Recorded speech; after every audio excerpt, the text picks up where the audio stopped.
একজন ওল্ড প্লেয়ারের মুখ থেকে এই কথাটা তখনই বেরোয় যখন সে তার স্কিলকে হারিয়ে ফেলে। যেই পুরানো প্লেয়ারের গেম প্লেটা দেখে আজ তোমরা হাসছো, এমন একটা সময় ছিল যাকে কাস্টম খেলার জন্য সর্বপ্রথম হায়ার করে নিয়ে যাওয়া হতো। যেই পুরনো প্লেয়ারটার গেম প্লে দেখে আজ তোমরা হাসছো, একটাবার খোঁজ নিয়ে দেখো সেই প্লেয়ারটার গেম প্লে দেখেই একটা সময় অনেক মানুষ গেম খেলা শিখেছে। যেই ওল্ড প্লেয়ারটার খেলা দেখে আজ তোমরা তোমাদের গ্রুপে নিতেও লজ্জা পাচ্ছ, খোঁজ নিয়ে দেখো সেই ওল্ড প্লেয়ারটা কোনো একটা সময় কোনো একটা গিল্ডের লিডার বা অফিসার ছিল। যেই ওল্ড প্লেয়ারটা আজ তোমাদের রিভাইভ দিতে যেতে ভয় পাচ্ছে, মনে রেখো একটা সময় ছিল যখন এই প্লেয়ারটাই পুরো মাঠ একা ফাঁকা করে বুয়া নিয়ে আসতো।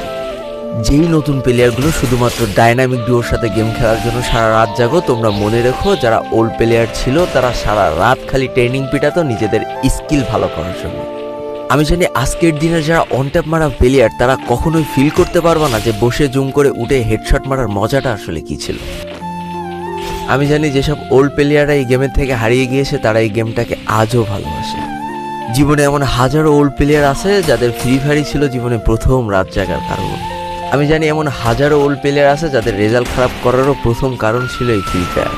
আজকের দিনের নতুন প্লেয়াররা উচ্চস্বরে বলে আমি ফ্রি ফায়ার গেমটাকে প্রচুর ভালোবাসি, আর যারা ওল্ড প্লেয়ার ছিল তারা বলতো ফ্রি ফায়ার আমার ইমোশন। একটা না দুইটা না অনেক কটি বছর এই ফ্রি ফায়ার গেমটার সাথে কাটিয়ে দিয়েছি, অনেক ভালো ভালো বন্ধু পেয়েছি, আবার অনেক মানুষকে হারিয়েও ফেলেছি। আমি জানি এমন অনেক ওল্ড প্লেয়ার আছে যারা এখনো এই ফ্রি ফায়ার গেমটাকে দিনের পর দিন খেলেই চলেছে সেই ইমোশনের জায়গা থেকে। স্যালুট তাদেরকে। একজন ওল্ড প্লেয়ারের মুখ থেকে এই কথাটা তখনই বেরোয় যখন সে